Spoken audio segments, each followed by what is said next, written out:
sẹ́wọ̀n kó dẹ̀ dé tó bá jẹ́ pé àwọn gan náà lọ́mọ máa gbọ́mọ tó bá jẹ́ àwọn ló lọ́mọ ó máa carry on life ẹ̀ the family will still stand gidigba ó dẹ̀ mú family yẹn wọ́n dẹ̀ da family yẹn rú wọ́n da family yẹn rú tó yẹ pé àfi Ọlọ́run ló lè bá wọn yanjú family yẹn àfi Ọlọ́run nìkan ló lè yanjú family yẹn ẹ wá mú èèyàn ìyá àti bàbá ẹ kọ yẹn síra wọn inú okó ọ̀run yìí gan inú ò lè dùn sí because nígbà tó wà láyé agbọ́ pé ó fẹ́ so ìyá àti bàbá ẹ̀ papọ̀ ó fẹ́ ó fẹ́ kọ́ reconcile kọ́ jọkọ àti àwọn papọ̀ kọ́ fẹ́ra wọn náà ẹ wá wo nǹkan tó sọ ẹbí ìdí bàbá gan nísìnyí tó lọ bá yanjú kéèsì yẹn wọn ò lè ní kankan ṣe pẹ̀lú ìyá Mohbad mọ́ Iyabo Ojo dẹ̀ wà in support of that ẹ̀dẹ̀ mú ẹbí ẹlẹ́bí ẹ̀dẹ̀ ẹ wá mú ayé the whole world ẹ kàn back wọn sí bàbá ọmọ tí ọmọ ẹ kú èèyàn kú ní September 11 ẹ gbé sójú ayé pé September 12 ló kú ẹ wá form group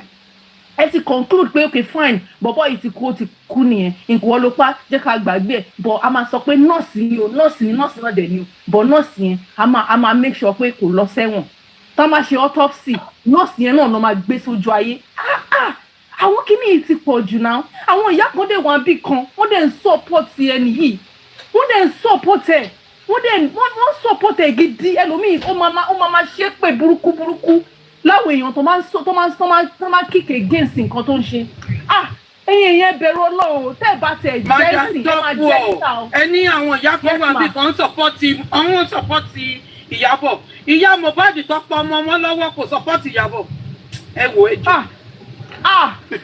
ayé ilé o ìyá Mohbad gan náà dẹ̀ rí gbogbo nǹkan tó ń ṣẹlẹ̀ ń sìn kó dẹ bó bá ṣe jẹ́ pé wọ́n sọ tó ráwọn kan sọ lánàá àbíjọ́wọ́ pé bóyá òun náà fọmọ ìdájọ́ lo pàtì kan bẹ́ẹ̀ ni but then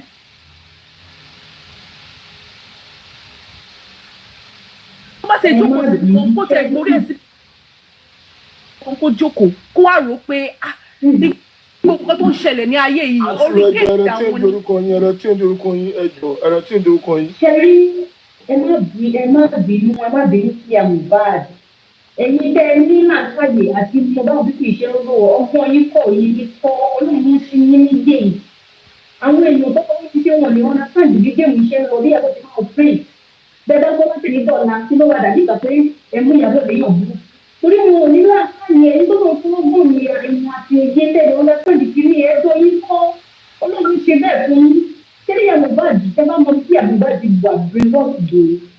kìí ṣe brainwash lílé ìlú kìí ṣe brainwash wọ brainwash ẹ o kìí ṣe brainwash ẹ ká sọ pé bóyá òun ọ̀ká sọ pé bóyá òun náà ní nǹkan kan fi ikú ọmọ yẹn ṣe. kẹ́rí àwọn kan ti ṣẹlẹ̀ náà nípa ìdòdò ya Mohbad tó jẹ́ pé wọ́n kò ya Mohbad tó ti yẹ ní kí Mohbad ló lè jáde mẹ́ àwọn òbẹ̀rẹ̀ kan wà tí àdúrà náà ti wà nínú ẹ̀ ó ti yẹ ní. ìyá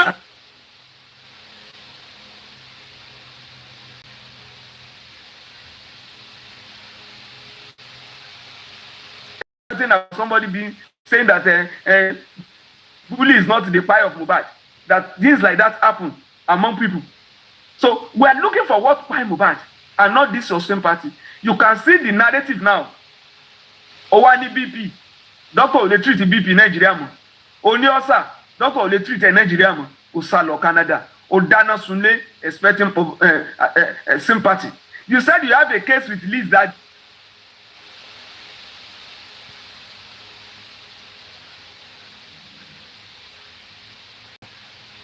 it was a judgment day. You don't need to be present. It's only your lawyer. You were not in court that day, and the judgment was still read. So, why are you using that case? Omba, that will not be enough. The grace will be too much. Odana, Socha, and table. And now you are letting us know that you are not the owner of that property. Kebo lo ní property tó wà ló. And that people should not mind. You are a big woman. You are this and that. Now you know that it's the old man that owns the property. But Boroto Mpayu not to work. Come to Nigeria and face the music. Writing petition to any police will not deter us. Nigerians want to know the officers. Video be deleted. None of you. nudity of a man. You are sharing nudity of VDM. You are even saying that this lover is not at work. This lover is a wanted blogger in Nigeria. What is this lover? What is this lover association with all of you on that platform, on that group chat? Now you are telling us it's Jigan. Amori, I told you 2 weeks ago that she implicated Jigan in Abuja. Is that not what is playing out today? She was dropping Jigan's name every time. Now it's Jigan that told you that your son was drugged. So ọmọ ẹ ò lè sọ fún ẹ. Ọmọ ẹ fún ẹ. The same ọmọ ẹ tó gbé flower fún ẹ. Kò wá lè confirm. Ọmọ ẹ ò lè sọ fún ẹ pé mommy, this thing happened to you. Festus is no longer an adult. You will be the one speaking for Festus. Festus cannot speak for himself. Now you are also twisting it on DJ Splash. The same DJ Splash that you admitted has mental breakdown. How can somebody who has a mental breakdown be your witness? Somebody who has a mental breakdown is your witness. Ìgbà tó ní ó ní mental breakdown ló tún wá ń sọ fún ẹ wípé Naira Marley ló gbogbo nǹkan tó wá sọ lẹ́yìn ṣọ́mọ̀ kó implicate ara ẹni. And it is good tó ń gbẹ́nu sí Mike. You are not even confirming everything that VDM has told us. And I'm happy. O tún tẹ̀sán wọn ọlọ́pàá jù. You are letting the police know that you can never be trusted. Now it's the police that is begging you. You are indirectly telling us it's police that is now obstructing justice. That's what you are telling us. Police, the one begging you, and you are never guilty. You are never guilty, but in that police station, you are in that station where they took you to, you are not able to provide any evidence to substantiate your claim. You said you never said, oh no, and you said, lè máa pa wá lọ́mọ. Lè máa pa wá lọ́mọ. Lè pa wá lọ́mọ kẹ́ẹ̀dẹ̀ mú jẹ. Kí ni túmọ̀ ẹ̀? You cannot kill our son and go scot-free. Àwọn dẹ̀ kọ́ ló náà pa. You cannot kill our son and go scot-free. Ìtumọ̀ ẹ̀ nìyẹn tó lọ wá another meaning fún. You are not saying it's Nigeria that cancel Naira Marley, not you. You can see this idiot thinking we are all mumu like her. You think we can all be manipulated forever? Àṣírí ẹ ti tú. Èkó ń dùn máa bọ̀ lé. BP àti ọ̀sà. Are you telling us that the Lagos State government is a shame? Iyabo is saying that in Lagos State, Sanwo-Olu, hospital yóò lè treat ọ̀sà o. Hospital yóò lè treat BP o. Sanwo-Olu cannot headline tó yẹ kó lọ nìyẹn. Headline tó yẹ ká máa rí sí nìyẹn. Tinubu hospital cannot treat BP and ọ̀sà Iyabo. And that's according to Iyabo. In Lower Visa, Canada. And you lied to the whole world for me to be man. Why? We now understand why you are using Liam to buy, for PR stunts. You need that PR stunt always to divert attention. You need to be diverting people's attention from things that are not material. Lies. People love me to be money. Ṣé wọ́n sọ ní bèjì ló bí? Àṣerọ́ ló ń pa fún wa. Ó dáná sunlé láti divert attention wa. Iyabo, this is wickedness. Ìkàlélẹ́yìí, ó dẹ̀ lè gbà á. Ó lè gbà á. Ó wá sọ sí wípé Festus if there's anything about Festus, go to NDLEA now. Maybe you know that Festus cannot pass a drug test. That's why you are avoiding NDLEA. Why should police be handling drug-related cases? Take it to NDLEA. Bashiri Festus Obani too. Bashiri and Wome Obani too. If your children are into drugs, let us know. Say it openly so that they can be saved. You know somebody has been making that application. Pa Wome ló máa mú nton alleged ponta. Pa Wome ló mọ̀ npa ẹ̀. Sashiri ó wà tún sí. Ó láwọn ọmọ ẹ̀ ló mọ̀ npa nto ní òun gbé tẹ́ ló ń gbé lọ Saudi. Ó láwọn ọmọ ẹ̀ gangan ló mọ̀ npa ẹ̀. Ó láwọn ọmọ ẹ̀ gangan ló rìn bèbí ẹ̀. Ó láwọn ọmọ ẹ̀ gangan ló ní ìdí help. Sashiri ẹ̀ ò tún sí.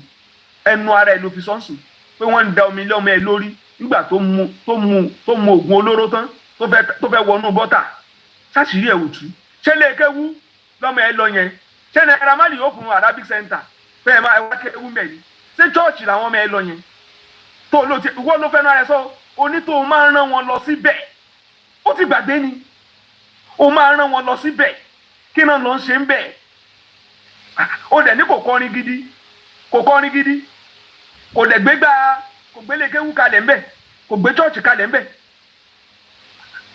Ẹjọ́ kí ló rán àwọn ọmọ ẹ̀ lọ ṣe ń bẹ̀ nílé yẹn? maybe you will change the narrative again. Change gan náà ló sọ fún ẹ pé kó sọ síta wípé I send my children there. Ṣébi tí mo máa ń rán àwọn ọmọ mi lọ. Ó dẹ̀ tún padà wá sọ fún wa pé kò ń ṣàwọn ọmọ tó bínú, ó tún ṣe wá di Festus nísìnyí. Ó ti sọ fún wa tẹ́lẹ̀ náà pé kò ń ṣàwọn ọmọ tó bínú lórí fásì, báwọn ọmọ ọ̀dọ́ ẹni. Ó ṣe wá ṣe gan ló tún sọ fún ẹ̀sìn pé Festus ni. You need to lie again to cover your lies. From my children to not my children. Now back to your children. Iyabo, ìrọ́pọ̀. Ó mọ̀ pé báwa kan bó ṣe ń sọ làwa kan ń gbọ́. Bó ṣe ń sọ làwa kan ń gbọ́. O ní àwọn ọmọ ẹ tó máa ń rán lọ síbẹ̀. O dẹ̀ ń sọ sí pé tó bá kọrin gidi ló máa tó promote ẹ̀. Ibi táwọn ọmọ ẹ lọ ń gbà yẹn, ijó kíná lọ jó ń bẹ̀. Ijó kíná lọ jó ń bẹ̀. Kí ni Naira Marley ń tà? Tán lọ rà ń bẹ̀. Ìwọ ló dẹ̀ rán wọn lọ. Nígbà tó rán wọn tán padà délé kí náà mú wálé wá fún ẹ níbi tí Naira Marley ń tà. You send them to Naira Marley to buy what? What is Naira Marley selling? What did they bring back home to you? How has that got to do with Jigan? Ewuro. Now you are saying your phone was hacked. Yes, now. VDM has a right to protect his source of any information. Somebody be a petition lórí ẹ̀. He's a blogger. He has a right. He used the right language. He can decide where my private source, Anaka, did it. It's a criminal matter we are investigating. And when there's a criminal matter, there is no privacy here. Now that even you yourself, you are a suspect of obstructing justice. Àwa kan ti ń pariwo ẹ̀ tipẹ́. Pé wọ́n lò jẹ́ kí wọ́n interrogate Wùmí. Yes. So if somebody did a private investigation on you, kò lè reveal source ẹ̀. Paul say ò bá jọ ọlọ́pàá. Source ẹ̀ ò bá jẹ́ hacker for now. So go to hell on with that. Who are you deceiving? Wọ́n tó ń parọ́ oríṣiríṣi. Mo rán ọmọ mi lọ léèbẹ̀. Ọmọ mi jíṣẹ́ ọmọ mi náà ọ̀nà ń lè sí kinní wọn. Àwọn táwọn ọmọ mi sọ fún mi pé ó máa ń lè sí kinní. Àwọn ọmọ ẹ̀ ló sọ fún ẹ. Ó tó di jìjì gan ló sọ fún ẹ lẹ́nu. Ṣé wọ́n tí mo máa ń rán àwọn ọmọ mi lọ? Ẹ bá ń pì ẹ̀ fún gbogbo aráyé kan gbọ́. Àmọ̀rí ibi tó ti ní wọ́n lè sí kinní ọmọ ẹ bá wa pì ẹ̀. Ibi tó ti ní I can be a bully ẹ bá wa pì ẹ̀. Okay. It is your words against you now. Thank you. Ẹ ṣé gan. God bless you, sir. Nǹkan tẹ́ sọ ó múnú gbogbo wa dùn. Ó múnú wa dùn, ó máyọ̀ wa kún. Ayé Ìyábọ̀ ti bàjẹ́. Ìyábọ̀ onírọ́, ó ní manipulation olórí burúkú, kò ní yẹ tọmọtọmọ. Mo ò ṣépè fún ọmọ ẹ rí, mo ṣẹlẹ̀ nì. Kò ní yẹ tọmọtọmọ. Pé ẹni tó bá ti fẹ́ bà tọmọ làkejì jẹ́, tiẹ̀ náà ní láti bàjẹ́.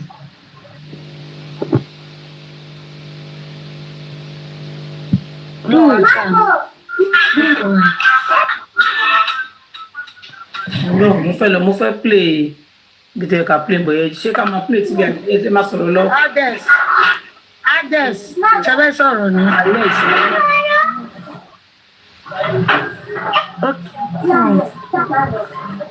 Ṣé alẹ́ ok alẹ́. Mo kí gbogbo lé o ẹ sì máa sọ̀rọ̀ lọ máa sọ̀rọ̀ lẹ́tà. No alẹ́ ṣe kọ́. Ades lọ àwọn ọmọ Nàìjíríà tó wà Canada wọ́n lọ protest against Iyabo ní Canada. Can you just stop that thing? Canada kò máa bọ̀ nlé. Guys, can you just stop it on my life? You must record me now. Do you want her now? Wọ́n fẹ́ protest kan lọ sí ìròyìn ẹ jẹ́ ká sọ nọ́mbà wọn. The comment section ẹ lè fi. Àwọn kọ̀ọ̀kan wà tẹ́ gbọ́dọ̀ máa wà careful tẹ́ bá ti wà lórí orí òkè. Bí ẹ ti di ẹ mọ̀ pé bá ti wà lórí òkè speaker nìyí ni ṣé mọ̀ ni ẹ bá ti wà sálẹ̀ ẹ kọ́ mò ń rí gbogbo wọn tó ń kọ́ ṣó ti yé yín ẹ jẹ́ ká máa pílẹ̀ lọ tí ìwà kí n tó gbé tv yẹn jáde. Alex ọpẹ́ ṣe kọ́kọ́ ṣe fẹ́ give submission ni I'm only asking you.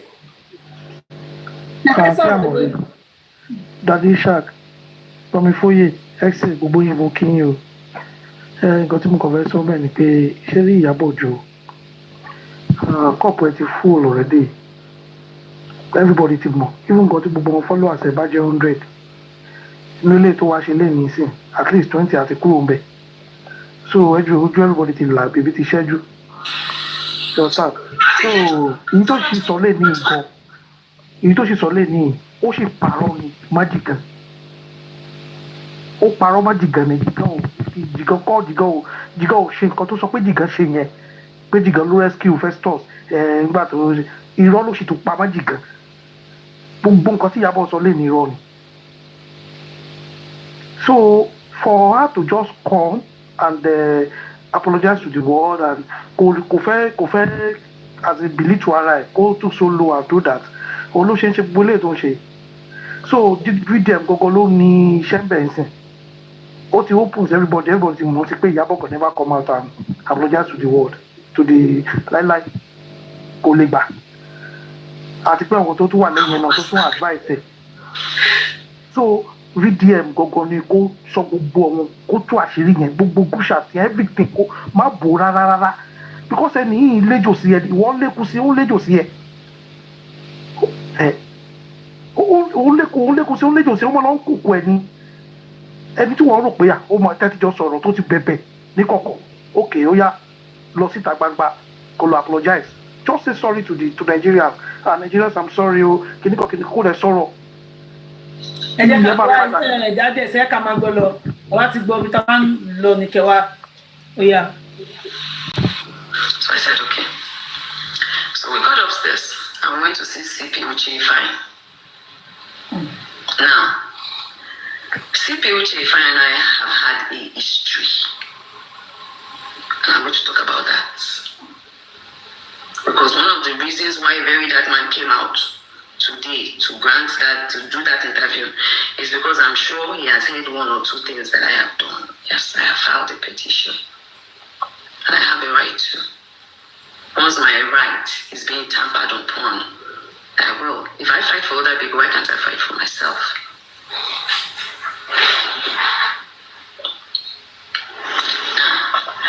When I got into the office, he said, you said Naamani killed Mohbad, you have a video. That's what CP Uche said. And he wasn't looking at me, he was just looking away. And he strung his face when he was saying it, and I said, no, I didn't say he killed Mohbad. I came to sing aura for aura back. Then he just said, okay, they are coming tomorrow. Okay, wait till tomorrow. Then I left. Immediately I stepped out of there, and I was going, because mind you, when I was there, I didn't eat anything. I was there for hours. And me, I have ulcer-related issues, and I have to take my meds, and all that.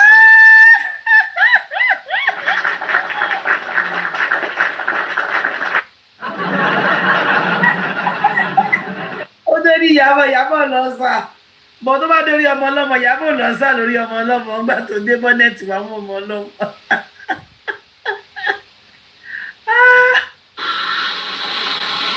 My lawyer was a call and they said they should bring me back. My lawyer said for what? He said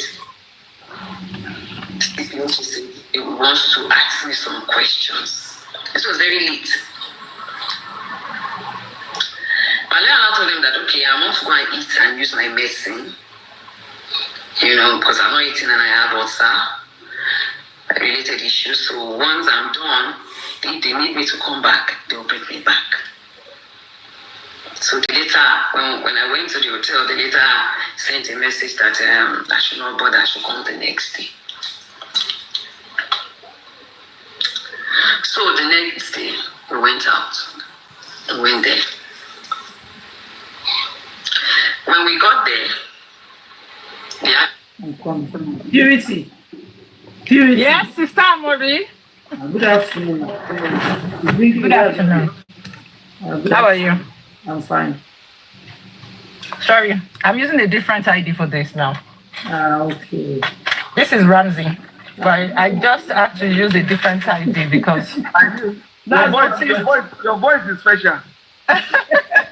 I just noticed that it seems as if some people were trying to hack my phone or something, or my account or something. Because they can do that when they see you are giving submission. That's it. So I saw that, I was like, okay, just very unusual. So I decided to just walk the other way again. Let's see if it would work for now. This is serious. Good afternoon, Mr. Isha. Good afternoon to all the panelists and everybody listening. You know, I came late into the game after VDM had posted his video and then the response from Iyabo. In this life, don't wait for the enemy to bury you. Don't wait for the enemy to bury you, because by the time the enemy buries you and you want to restore things, a lot of things would have been damaged, even if you want to get justice. It's for us not to allow the enemy destroy us. It's just so unfortunate with the case of Naira Marley. It's just unfortunate. As much as people would want to support him, it can never be the same. It can never be the same. You know how the Malians were equal to?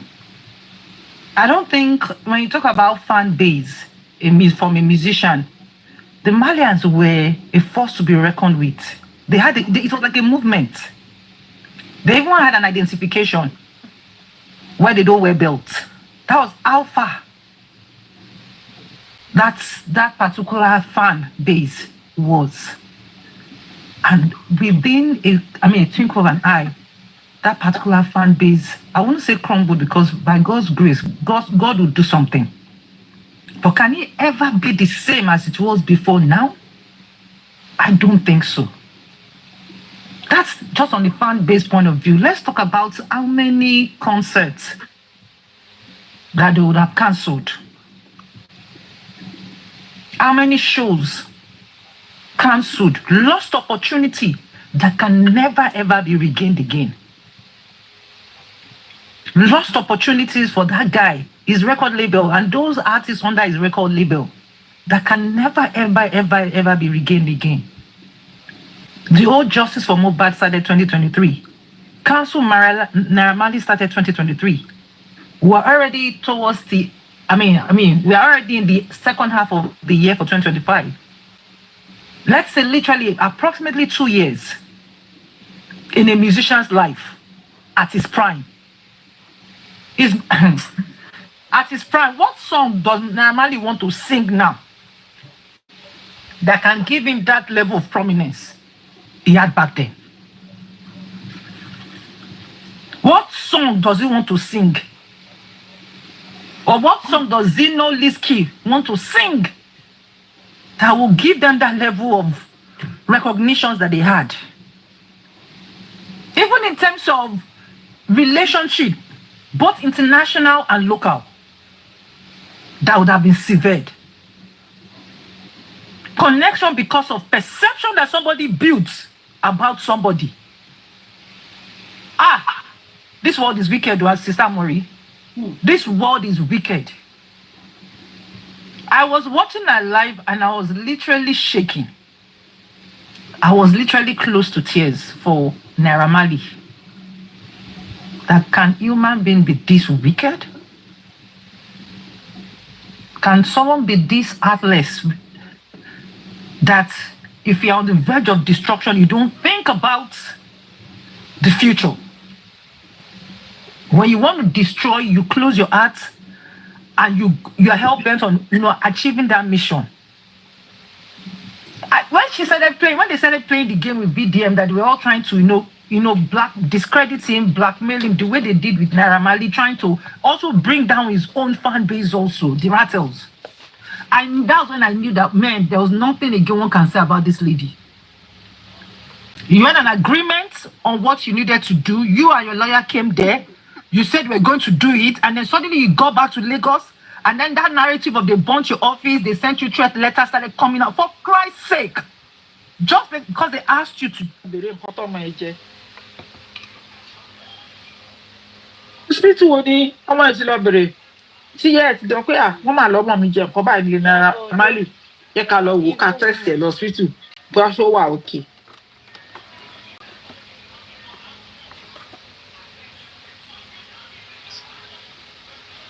So whatever we are talking about here, Ọlọ́run á kó gbogbo wa yọ. but nǹkan tẹ̀mí mọ̀ ni pé Ìyábọ̀ ń parọ́ irọ́ Ìyábọ̀ ó lè balẹ̀ ayé jẹ́. Thank you. Continue, someone. Minute. Hello, everyone. Good evening. Ekasun. Good evening. Thanks for joining. Yes. I have just my own contribution. And concerning to the moment to sort of dancing, Emma be wrongly. First thought is Lakobi. He's older. So according to Kotebere, let's talk reality. If Yoruba will say that si ojuba farabale arimu, I don't know how I'll put it in English. Sherry Tabawo Dada, we will see the real manipulator here. She will be the one to talk and she will be the one to twist the words. Okay, let's assume she's fighting for justice for Mohbad. Let's assume that. In that thing on the water, I indicate on our lip on Kolopa. Why it's your beauty put up a boy and say bully law against. Number 2, so one spite to drink. And I love the question that this one means that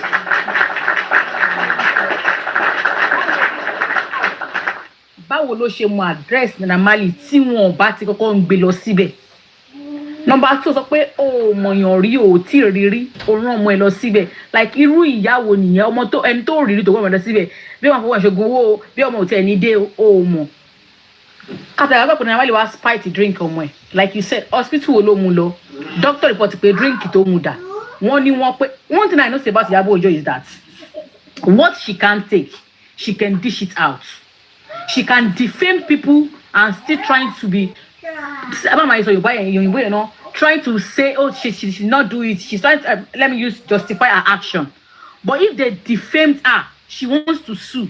It is not like that. Life is not like that. When you are wrong, hold to it that you are wrong and apologize.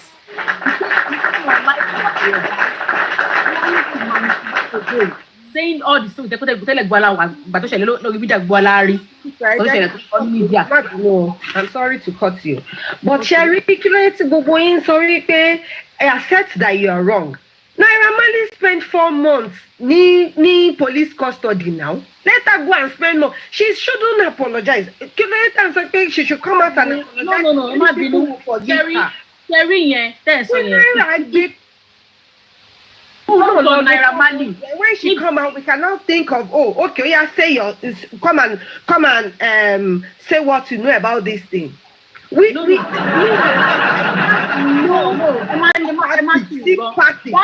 cannot be depends on us on media. Because if I was to be the Naira Marley, the way this woman badmouths me on media, the day that I thought the petition I couldn't just call law. But I think the guy was like,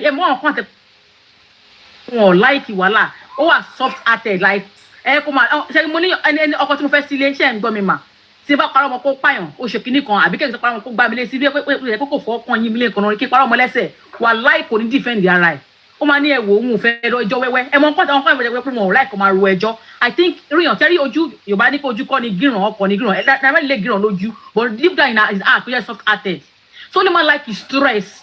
Even though I listen to video, most of èèyàn tí gbogbo ayé mọ̀ pé ó kú ẹ sọ fọ́kọ yín pé ó pa á kẹwò bóyá ọkọ yín ò ní defend ara wọn. Kí lẹ sọ? Gbogbo ayé mọ̀ wípé ó kú. Kẹ́ni ẹ sọ wípé ọkọ yín ló. My sister, èmi ni mo fẹ́ yìn nǹkan tí mò ń sọ. Kò ní sọ one, kò ní dúpín. Mo ní mo mọ nǹkan tí mò ń sọ, kò ní dúpín. Ṣẹ́rí, ẹlẹ́tọ̀ọ́ tó ti jù sọ pé sọ̀rọ̀ ní òun fẹ́ wà láà pé Ọlọ́run á ṣe dáadáa. They use jẹ́ káwọn míì sọ̀rọ̀ but there is one thing tó wà nínú kéèsì sí mo mọ̀ bóyá ìlérí Olúwa gan ni ò ní jẹ́ kí Iyabo sóòótọ́ káṣírí fi lè tú ẹ̀jẹ̀ kàṣà. Ó máa sóòótọ́ ṣẹ́rí kéèsì yẹn lè sọ kí n sọ̀rọ̀ mi tó má bínú mọ́ àní sọ̀rọ̀ tán Iyabo Ojo hijack based on her personal interest with Naira Marley and tó bá gbà kan Naira Marley show chat wọn ní DM ní Instagram. I think Iyabo was trying to invite him to parties, everything. The guy did not go. Also, sign artist when you accept. I think those are a pain, not bad. My own pain now is that what people need to come along pain the family that is my own pain.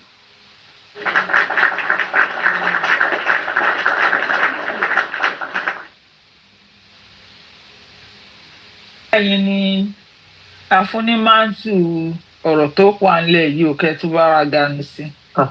ṣẹ́rí ó yẹ kẹ́ ti mọ verdict tèmi lórí ọ̀rọ̀ òun ni pé má trespass ọ̀nà tèmi o tó bá ti trespass ọ̀nà tèmi ìdáríjì ò sí gbogbo ilé ẹjọ́ wẹ́wẹ́ tó ń tò kiri lórí social media àwọn ọlọ́pàá gan ayé wọn máa bàjẹ́ ni kí lọ́lọ́pàá ń sọ pé kọ́ lọ́ máa bẹ̀bẹ̀ kiri fún kí lẹ́ni yẹn náà kí ló ń sọ pé take the matter to the court kò sọ̀rọ̀. mọ́mí orí ọ̀fẹ́ ṣe rí pé nǹkan tó ṣe fún bàbá náà ṣe fún Naira Marley yẹn tó bá ti rí pé ẹjọ́ àwọn pípù yẹn ni wọ́n ní kó lọ́ máa bẹ̀bẹ̀ ẹjọ́ yẹn àwọn pípù yẹn ẹjọ́ àwọn tó ń sọ̀pọ́ọ̀tì Wùnmí wọ́n á ní kó máa bẹ̀bẹ̀. ẹ̀bẹ̀ orí burúkú bẹ́ẹ̀ o máa láìn kárátà bàbá yẹn ẹgbẹ́ nǹkan tó ṣe ní kán káńsù torí pé bàbá ò ní rẹ́kọ́ lebẹ̀lì ni ṣe nàbá ní kán káńsù bàbá náà but ó ti ní kán káńsù bàbá yẹn from the head òun làwọn èèyàn ṣe rí bàbá ní street tó fẹ́ lẹ̀ wọ́n ló kò pa òun náà ṣe wà ní bọ́ọ̀d tó fẹ́ lẹ̀ wọ́n ló kò pa the same thing tó jẹ́ fún Naira Marley náà ló ṣe fún bàbá Mohbad torí pé Naira Marley jẹ́ star ni because bàbá ti sọ láti bẹ̀rẹ̀ pé Naira Marley ò lè pa ọmọ òun the man said it ẹ fẹ́ kí bàbá yẹn kó rògbò Naira Marley bàbá dẹ̀ ní láyé ṣáà ní gbogbo ilé ìtàn sọ kiri báyìí kò rẹ́ mi gbá kò sí nǹkan tó kàn mí nǹkan tó kàn èmi ní pé tó kàn dìmẹ́dìmẹ́ òun ní pé kéèsì tá à ń bá lọ ẹ̀yin ọlọ́pàá ẹ yà bá kúrò lórí eléyìí tí ò bá ti fẹ́ fi àkọ́bí ọmọ ìbẹ̀rẹ̀ kó fìgbẹ̀yìn ọmọ ẹ̀ parí ẹ̀ kán yà bá kúrò lórí kéèsì yìí o kán yà bá kúrò lórí kéèsì yẹn o kán jẹ́ ká rí ibi tá à ń lọ o because wọ́n fẹ́ settle Naira Marley àti Iyabo Ojo so that Naira Marley ò ní fẹnu sí kéèsì tó wà ńlẹ̀ fídíò ẹ̀ máa gbẹ́nu kúrò bẹ́ẹ̀ kéèsì yìí wọ́n á lè rí bọlẹ̀ kéèsì yẹn gan ká gbé kúrò lẹ́yìn Èkó wọ́n máa gbé lọ Àbújá ó dàbẹ̀ nípa Àbújá yẹn gan lọ wá ti káwọn àkàwá wo lórí burúkú tá a sọ pé kọ́ máa bẹ̀bẹ̀ kiri ẹni tó ní kó bẹ̀bẹ̀ kò wà remorseful kò sẹ́bẹ̀ kankan tó bẹ̀ technically ó sì ń sọ àwọn followers Iyabo Ojo ń sọ báyìí pé and video you have to be very smart gbogbo nǹkan tó ń ṣe fún bàbá Mohbad gbé síta fún wa torí they are coming back for you wọ́n ti ní kó wá sọ ọ́n ló sọ pé ó gba kí ní ẹ̀wù tó ń sọ ẹ̀ kó wá sọ ẹni tó sọ fún ẹ dìdìrì èèyàn ló máa sọ points or the person tó fún ní information so my own is VDM if you are here please bá wa da gbogbo kìíní fọ́ síta bá wa fọ́ síta kó jẹ́ kí gbogbo ojú ẹ̀ kúkú tí gọ́ọ̀mẹ̀ntì ò lè ṣèdájọ́ ẹ̀ fún wa káwọn kò ní ẹ tó bá fẹ́ ṣèdájọ́ ọwọ́ kọ́ lọ́ máa ṣèdájọ́ ọwọ́ ẹ̀ tó bá fẹ́ dúró dèjájọ́ Ọlọ́run kó lọ́ máa dúró dèjájọ́ Ọlọ́run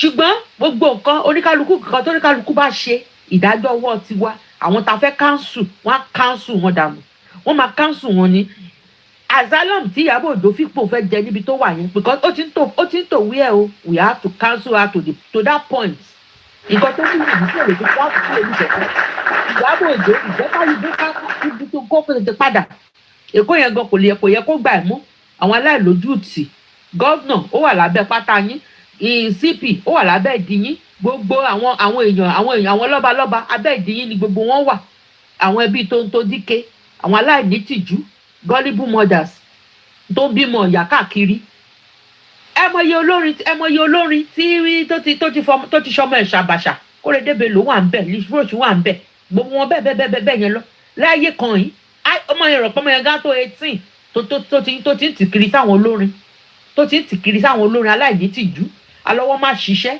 olè ó jẹ́ lọ́wọ́ ṣẹ́ṣe àwọn gullible followers ẹ̀ kọ́ àwọn urgent 2k ẹ̀ níṣẹ́ there is no reasonable woman tó máa support ẹ princess wà ń bẹ ẹ wo nǹkan tó dùn ẹ mọ̀ pé ó fẹ́ fọ̀rọ̀ bá ọ̀rọ̀ bàbá Ìjẹ̀ṣà so ó mọ̀ ẹni tó bá ti ní personal vendetta pẹ̀lú ẹ àyàfi ká yẹ ẹnìyẹn bàjẹ́ ẹnìyẹn náà tán dáwó fún tí if they cannot come resurrect case yẹn if it is true tó bá ní evidence against the man kọ́ lọ wú jáde tó bá dẹ̀ ní kọ́ free man yẹn why will you because of anything tẹ́ máa balẹ̀ ayé jẹ́ wọ́n ti bà gbogbo ayé àwọn ọmọ tó yẹ kán lọ sí school wọ́n jẹ́ kán lọ school ẹ wo orú Wùmí yẹn tó àbá ti fi ìdí Wùmí kán fi ojú ẹ̀ kán fi jófin that is how those young girls outside there kì í ṣe lẹ́kọ̀ọ́ nìkan wọ́n ti pọ̀ bá ṣe máa pa àwọn ọkọ wọn nìyẹn tó àbá ti fi ọwọ́ ẹnìkan jófin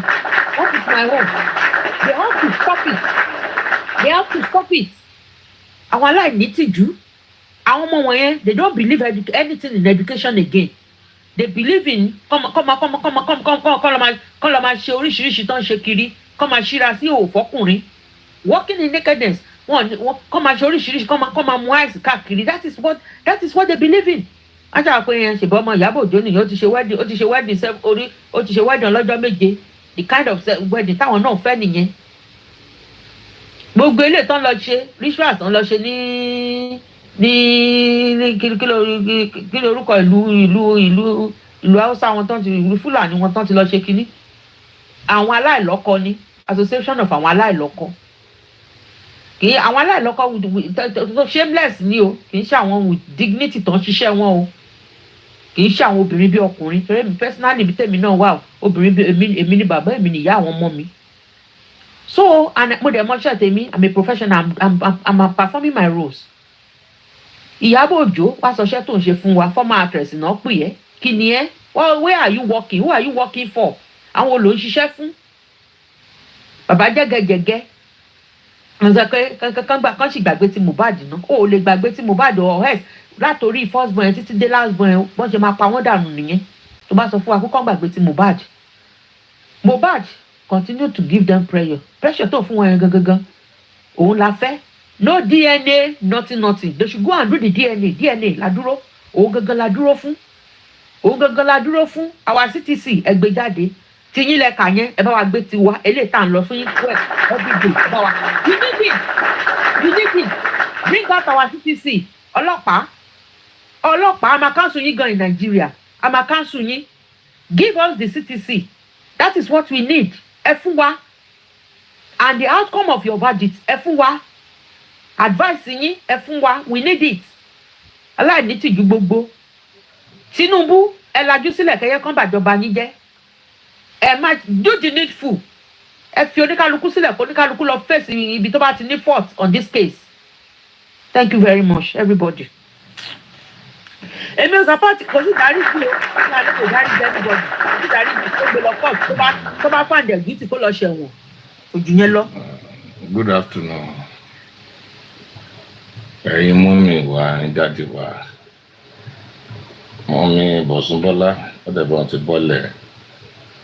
Mọ́mì Orí Ọ̀fẹ́ Yẹtí 70 Ọláìdé and MS Julie. Ẹ káàsán. Ẹ kú ètò ẹ̀ka tààrọ̀ wà lábẹ́ Musa. Mi ò bọ́lẹ̀ mọ́ èmi lórí ọ̀fẹ́. Ayákílẹ̀ yìí mà. Ọ̀dẹ̀ Orí Ọ̀fẹ́. Okay. Mọ́mí kò ṣe nǹkan. Ọ̀dọ̀ pé mo gbóhùn wọn lẹ́ẹ̀kan wọ́n ti sọ̀rọ̀. Mi ò rí wọn mọ́. Ṣe rí tí ọlọ́pàá tẹ bá lọ sí mo kò fẹ́ correct issue kan ni o. If you call to a police station or if there's a complaint against you and you go to the police station and you seek for mutual agreement, once you can apologize and you go on social media or you write a letter of apology, that is, you are guilty of the offense. Iyabo ọgbọ́n gan. Definitely, the complainant can take the case up and use that apology and go to the court. Ẹ mọ̀ pé kò ní lè argue ẹ̀ mọ́ ní police station torí ẹ̀ náà ṣe ń sọ fún pé àwọn ọlọ́pàá ò force ẹ pé kò apologize kò má sọ pé you are under duress ló ṣe apologize. Ó gbọ́n, you will never apologize in that area. The only area you can apologize tí o bá dé court tí adájọ́ bá sọ fún kókè go and apologize on social media or this and this. That is the end of the case nìyẹn. Tó bá lọ sí police station tọ́lọ́pàá bá sọ fún ẹ pé kó apologize kó ṣe gbá kókó lẹ́tọ̀ ó ti fi pakúté sí rẹ̀. She understand mọ́mi wa. That's the reason why he cannot do that apology. Ṣé mọ̀ pé nínú ọ̀rọ̀ tiẹ̀ náà ó ní kó take òun lọ sí kóòtù. Ó gbọ́n náà ó mọ̀ pé tí wọ́n bá dé court the worst wọ́n á gba bail òun and the case continue.